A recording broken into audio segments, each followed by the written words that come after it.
saja keles. Mas, gimana perasaannya mas setelah monet? Biasa aja. Itu intronya aja terkesan kayak gimana gitu bang. Entah itu kan istilahnya hanya acting kakak, acting biasa tangga sebelah ya, kayak gimana gitu. Jadi istilahnya fase ini adalah sebenarnya awal-awal kita sebagai YouTuber pemula itu dimulai kawan. Jadi nggak usah lah terlalu berbangga hati dengan posisi kita di waktu sebagai YouTuber pemula sebelum monet ya. View berlebihan, jam tayang ugal-ugalan, kontennya rame, komentarnya rame, itu biasa bagi saya. Karena kenyataannya setelah monet itu bisa jadi bertolak belakang ya, posisi tersebut setelah monet. Yang jelas channel ini sekali lagi bagi kalian yang mungkin sering menonton konten saya akan sudah bosan dengan kata-kata yang saya ucapkan. Di YouTube saya tidak gila jadi YouTuber ya. Channel ini saya buat hanya sebatas berbagi pengalaman saya bagi kalian, mungkin sahabat-sahabat pemula yang mau terjun memang di dunia YouTube. Tapi kalau di sini yang jelas untuk channel saya, istilahnya anggap saja channel eksperimen bagi sahabat-sahabat YouTuber pemula ya. Karena apa yang saya dapatkan di sini akan saya selalu share untuk berbagi pengalaman supaya Anda itu kalau dalam berkonten ke depan mungkin istilahnya biar tidak salah jalan. Itu sebenarnya tujuan pertama, tujuan tema kedua saya ini kurang lebih seperti itu saja.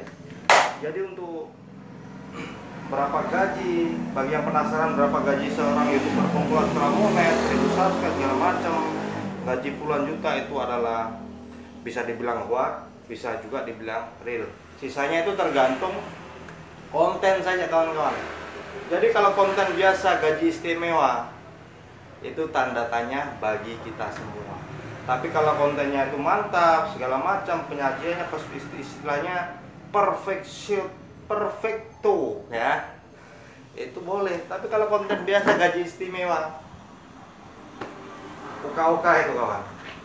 Jadi ya bagi yang kepo berapa gaji pertama gaji seorang YouTuber pemula bisa dilihat di sini ya.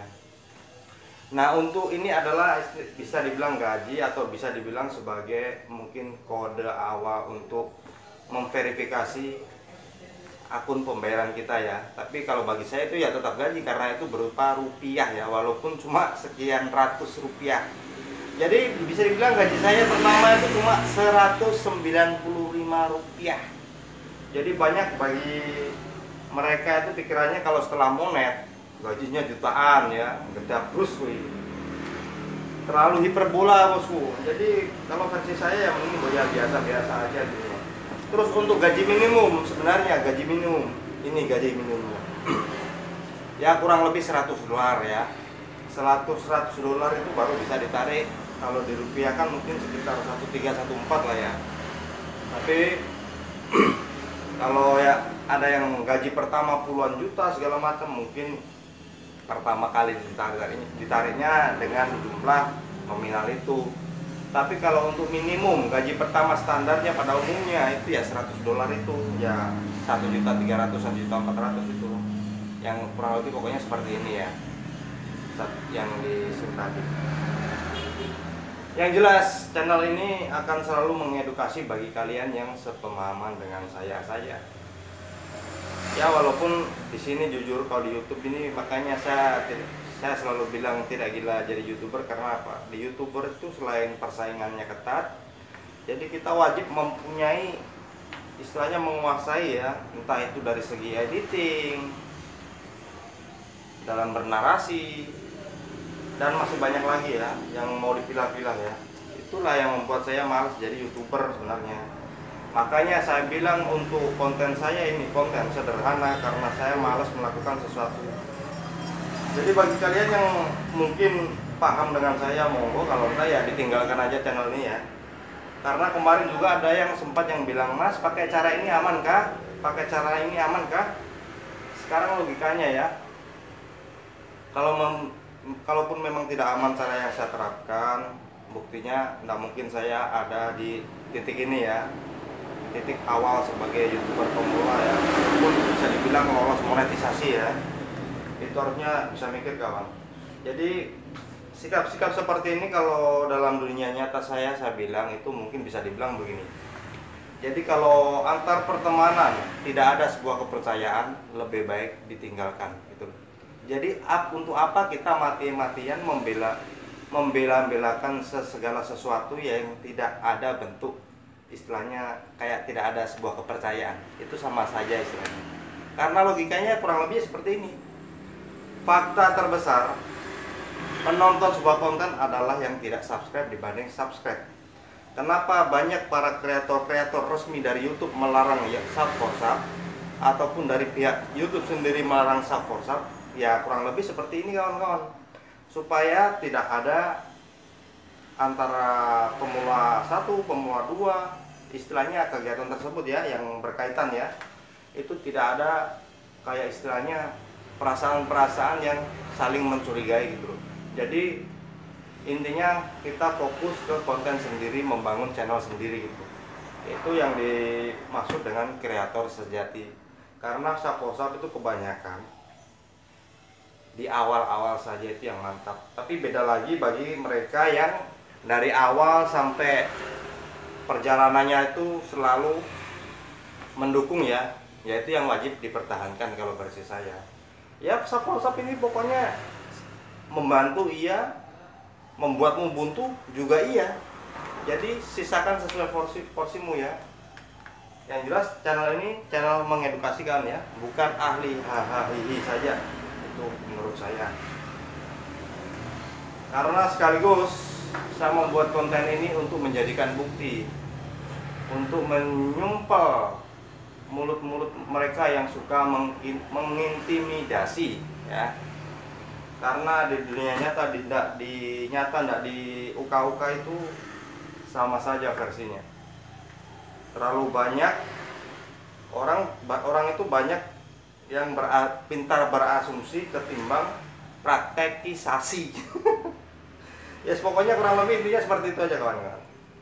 Jadi sesuaikan dengan versimu, tidak usah tergiur dengan menu-menu yang membuatmu menggebu ya sebagai YouTuber pemula ya. Nikmati prosesnya aja, sesuaikan kapasitas, sesuaikan kemampuan. Kalau memang mau jadi YouTuber, kalau mau versi saya sekadar ini kan saya ini istilahnya sebatas berbagi apa ya pengalaman aja. Jadi yang saya utamakan ya di sini ya hasil realnya. Jadi istilahnya bukan sebatas copy paste dari sana, copy paste dari sini untuk dibuat konten gitu. Jadi segala sesuatu itu kalau kita utarakan sesuai pengalaman itu beda ceritanya lagi kan. Karena banyak orang pintar membuat materi konten tapi ternyata endingnya hanya copy paste dari sebelah-sebelah ya. Jadi kalau bagi saya itu ya dalil. Jadi kebanyakan sebagai YouTuber pemula itu mereka mengutamakan kuantitas ya, tanpa memahami apa itu kualitas. Nah disitulah letak kesalahan awal kita sebagai YouTuber ya. Karena terlalu menggebu-gebu dengan kuantitas demi naik kelas, tapi kita melupakan apa itu yang namanya kualitas ya. Kualitas itu banyak kawan. Pokoknya kualitas itu mencakup semua dalam konten kita ya. Entah itu dalam segi konten, editing, narasi, dan semacamnya ya. Jadi kalau kita tidak paham itu, kita menuju ke kuantitas, itu berat alias sia-sia. Karena untuk mempelajari hal tersebut itu tak semudah kita membolak-balikan tangan ya. Tapi beda lagi bagi mereka yang paham akan kualitas baru menuju ke kuantitas. Itu kalau menurut saya. Jadi bagi kalian yang mungkin di sini merasa channel ini sedikit apa ya istilahnya, kayak dibilang sombong apa segala macam, itu terserah ya persepsi kalian ya. Karena tidak sedikit yang bilang seperti itu di kolom-kolom komentar ya. Tapi komentarnya itu sudah masuk ke tong sampah ya. Anggap saja itu sampah-sampah beranda. Karena faktanya seorang pemula itu hanya mengutamakan egonya ketimbang antusiasnya untuk menjunjung tinggi antar sesamanya ya. Ini logika, saya bicara logika saya, jadi bukan munafikan ya. Oke, aku serasa ngomong kurang lebih untuk getah plusnya ya kurang lebih seperti ini saya. Lanjut rutinitas, boleh go tuku beras. Wassalam.